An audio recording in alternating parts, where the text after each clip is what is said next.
Imagine you're standing in your kitchen, it's a bit of a mess, and you ask your robot assistant to find a spoon. For you, this is literally effortless, right? You glance at the counter, you ignore your dog running past, you look right past a misplaced chair, and boom, you spot the spoon on a baking tray. But for traditional robots, this simple request is, well, an absolute geometric nightmare. They don't see spoons or chairs or dogs. They just see this chaotic, constantly shifting cloud of distances and shapes. Today, we're looking at a fascinating breakthrough that is completely changing how robots actually see our world. Welcome to The Explainer. Today, we're diving into a genuinely remarkable new system called RADIO-ViPE.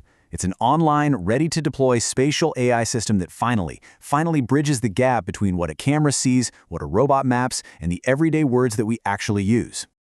Okay, let's look at our roadmap. We'll start with the robot vision problem, then talk about navigating a messy world, and introduce RADIO-ViPE. After that, we'll cover fusing vision and language, ignoring moving obstacles, and finally wrap up with smarter robots, better future.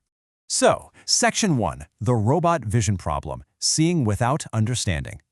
To really get why RADIO-ViPE is such a game changer, we first have to understand how robots currently get around. For a robot to move, it relies on something called SLAM, which stands for Simultaneous Localization and Mapping.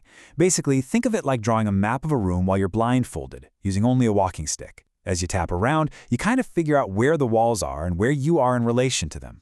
The thing is, historically, SLAM systems are purely geometric. They just plot points in 3D space to avoid bumping into things, but they have absolutely zero semantic understanding of what those points actually are. To a traditional SLAM robot, a super soft pillow and a solid concrete block, exactly the same. They're both just a cluster of dots in the way. Moving on to Section 2, navigating a messy world. The real-world obstacle. So here's the real issue. What happens when the room isn't some empty, perfectly controlled laboratory? Real homes are messy. They're highly dynamic. People are walking across the room, pets are running around, maybe you pull a chair out from the dining table. Because traditional SLAM relies on recognizing rigid, unchanging geometry to know where it is, all these moving objects completely break the robot's data. If the wall of points it was using for navigation suddenly gets up and walks out the front door, that robot gets hopelessly lost. Which brings us to Section 3, introducing RADIO-ViPE, the calibration-free solution. So the crucial point is, we need a system that doesn't just see shapes, but actually understands them. And this is the core of our explainer today. Take a look at this comparison. On the left, you've got traditional SLAM. It requires these really expensive, pre-calibrated depth sensors, it gets highly confused by moving objects, and again, it only understands geometry. But on the right, that's RADIO-ViPE. It operates directly on raw, uncalibrated, unconstrained monocular RGB video. In plain English, that means basic, everyday camera footage. It intelligently ignores moving objects, and most importantly, it actually understands natural language. No prior camera specs or fancy depth sensors needed. It's the whole shebang. Let's break down exactly how RADIO-ViPE pulls off this magic trick using just simple video. It happens in 4 clear phases. First up, it ingests that raw monocular video. Second, it estimates the depth and how pixels are moving over time, which is called optical flow.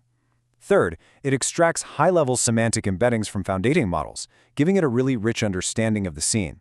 And finally, it tightly fuses all of this together, the vision, the language data, and the geometry, using a heavy-duty mathematical process called dense bundle adjustment.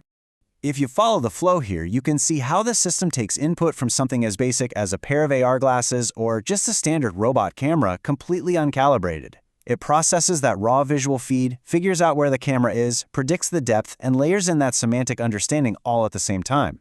The truly incredible part, this optimization happens online in real time, hitting about 8 to 10 frames per second. It is literally creating a smart 3D map on the fly. All right, Section 4, fusing vision and language, giving robots a vocabulary. So, how do we actually talk to this map? Well, the source text describes this capability perfectly, stating the system is capable of, quote, associating arbitrary natural language queries with localized 3D regions and objects in dynamic environments. The magic word here is arbitrary. This is what we call an open vocabulary system. You don't have to program your robot with some strict predefined list of 20 objects it's allowed to recognize. Because it projects data into a shared vision language space, you can just use everyday words to search for literally anything in the room. Now, what's really interesting about this is seeing the language grounding in action. The system isn't just generating a generic cloud of points anymore. When it gets a text prompt like pillow or cabinet, it actively identifies and highlights those specific clusters of points. It knows for a fact that the dots on the couch represent a soft pillow, and the dots on the wall represent a shelf. It completely bridges the gap between the pixels the camera is seeing and the actual words you're speaking. This leads into Section 5, ignoring moving obstacles, filtering the noise. Look, all of this amazing semantic mapping is completely useless if someone walking through the kitchen ruins the robot's spatial tracking, right? Well, RADIO-ViPE solves the messy kitchen problem using something called adaptive robust kernels, which are guided by a temporal stability field. Now, without getting completely bogged down in the complex math here, the system basically watches how pixels change over time. If a cluster of pixels is structurally consistent over multiple frames, the robot trusts it. If it's not consistent, it applies a mathematical loss function, a barren kernel, to effectively downweight or just completely ignore that data. You can see how the heat map actively colors the moving people, right? That lets the AI intelligently ignore them while building its map from the stable, static background. So it breaks the physical world down into 3 distinct categories. 1, genuinely static surfaces, like your walls or floors. It trusts these completely. 2, movable objects that were displaced by an agent, like a chair you just shoved aside. And 3, actively moving agents, like a human walking through the frame. By differentiating these 3 things, the robot learns to securely anchor its navigation to the wall while entirely ignoring your roommate walking past the camera. Finally, Section 6, smarter robots, better future, outperforming the benchmarks. Let's see how all this tech actually performs when put to the test. Looking at the benchmark tables from the research, RADIO-ViPE's performance is, well, it's incredibly impressive. It was tested against established systems like DynaSlam for dynamic environments and offline models like concept graphs. Across the board, RADIO-ViPE achieves top-tier absolute trajectory error, which just means it knows exactly where it is in space with very high precision, and it ranks in the top 3 for semantic mapping accuracy. But the true triumph, the real mic drop moment here, is that it absolutely crushes traditional systems without relying on expensive, pre-calibrated equipment or perfect depth data. It does it all online, out in the wild. Oh, and it does it efficiently too. Think about it. To be deployed in real households or on lightweight AR headsets, a system can't be hogging massive amounts of computing power. Check out the red line on this chart. The researchers figured out they could compress the semantic data way down to 256 dimensions, while retaining almost the exact same semantic mapping accuracy as the massive, full-sized model. This memory efficiency is absolutely crucial. It's the missing key that takes this tech out of the supercomputer lab and gets it ready for real-world consumer devices. We started this explainer by imagining asking a robot to locate a spoon in a messy, chaotic kitchen.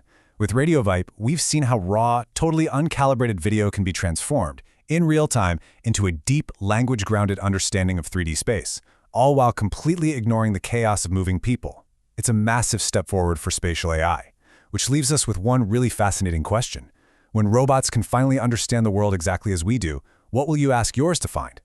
Thanks so much for joining me on this explainer, and keep learning.